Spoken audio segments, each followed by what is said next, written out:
Sige, Maricoy. Pansin ko lang mga pare ko at saka Dexter, pagdating dito sa usaping impeachment, tila ba ang ating Senate President Escudero ay medyo maingat. Hindi ba? Kaya biglang may ganitong kautusan sa ating mga media. Pero pasalamat din kay Senator Risa Hontiveros. Yes.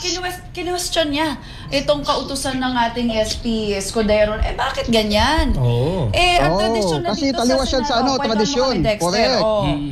Tradisyon na sa Senado, kahit siksikan man, kahit ikaw ay nakatayo dun sa gilid, basta wag lang maingay wag lang magulo. During session, pinapayagan naman na pumwesto doon sa mga gilid-gilid ko, minsan pasingit-singit doon sa likod. Basta makita lang dahil, alam mo, yung Senado naman, tama naman, yung session, stream online. Naka-stream online yon live. Kaso kapag nag-break, kapag isang senador ang nag-request na 1-minute suspension, alam mo naman yung 1-minute suspension na yan, kung minsan umaabot ng ilang minuto, kalahating oras, isang oras, doon kasi nagkakaroon minsan ng mga istorya. Yung mga kwentuhan doon, yung mga kung ano yung mga preparation doon sa mga susunod na move, doon kami nakakuha ng mga scoop kag ikaw ay masipag na mag-abang doon sa loob at nakaabang lang yung iyong cellphone, makakakuha ka ng mga up sound ng mga usapan, which is hindi naman pinagbabawal nung una.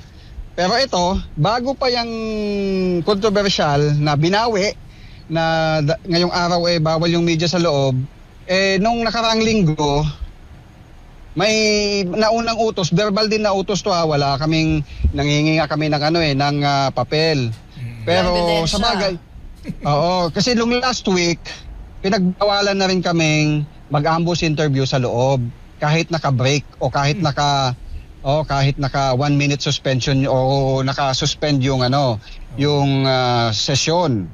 Bawal na ngayon. Parang ngayon lang nagkaroon ng ganang patakaran, Dexter Meron naman kaya usap ko yung mga medyo ahead sa atin dyan na matagal-tagal na rin nag-cover. Sabi nila, nung panahon ni SP Tito Soto, mga 2018, may ganun na rin kasi kung minsan nagkakagulo.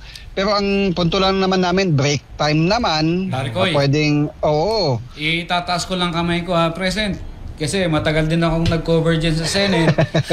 As reporter and later on as media relation staff, no? Kaya ang masasabi ko lang siguro sa mga nangyayari ngayon, maiksing slogan na lang. Wag ako. Don't be. Di ba, Maricoy, Dexter? Tagal din tayo sa Senado, Maricoy, di ba? Ganun lang naman yan.